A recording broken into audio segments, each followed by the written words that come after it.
I don't want it because I need it. I want it because I want it.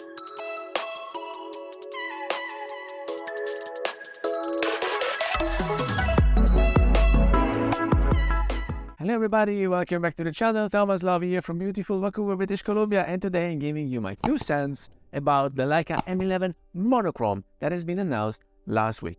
Together with it, also Pentax announced their own monochrome, the Pentax K3 third monochrome, which is a DSLR with an APS-C sensor. And do not forget the little pixie camera, which is able to give you raw files, either monochrome or color. What does that mean? It means that Leica 10 years ago created a whole new segment in the photography market. So while Sony was chasing impressive burst rates and autofocusing tracking mechanism, and while Nikon and Canon, they all had to go after it because technology advancements were so impressive that we thought we couldn't live without IBIS or a face and eye tracking. Well, Leica stood for less is more. So they created the first Leica monochrome, that was the Leica M, based on the M9, and it outperformed his twin sister by far in low light situations and ISO management, so that a new sector was created. It all started 10 years ago, more or less, with the Leica M based on the M9, and then the Type 246 based on the Leica 240, and then the Leica M10 monochrome, and now the Leica M11. So guys, all those cameras were outperforming their twin brothers in color. All those cameras were giving you some value because this retro feeling that you get when you are reasoning in luminance, in black and white, in contrast only, rather than following the saturation or following some nuances or color contrast or color whatever you are following.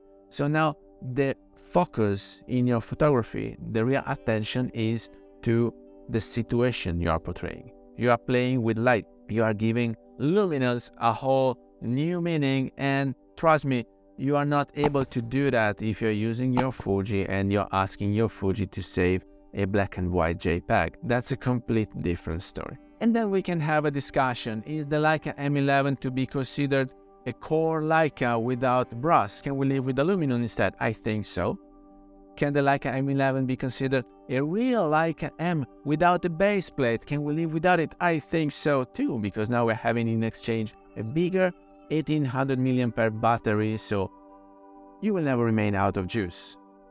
And can we live with other compromises they made in order to update the concept along the year? I think they know better, right? So why stay stuck with same old when you can have a brand new M11 with 3 different size for your pictures? You can shoot at 80 megapixel, 36, or eventually 60 megapixel. You can pump up the ISO to 200,000. It is science fiction to me, but I saw very good results taken at ISO 32,000, which I will never overcome 3200 in my Leica Q2, which I'm using, by the way, right now to record this episode. So as you can see, we are moving forward, but we are stick to the core Leica M.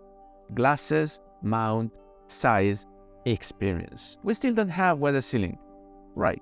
We still don't have IBIS, but we don't need IBIS because if you are able to pump the ISO that much, you can eventually shoot in 1/500th of a second, even in complete dark, and the camera will manage for you.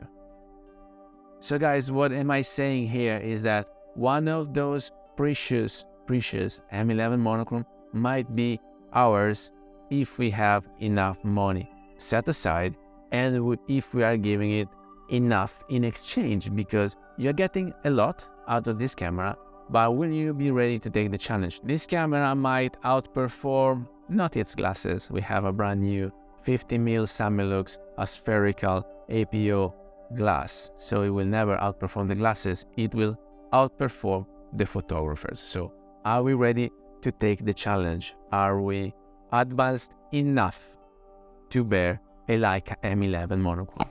Let's find it out together. I hope you got some value out of this video. If you did, please remember to like it, share it on social media, subscribe to the channel so you won't miss any videos to come. And I guess I will see you later. Thank you.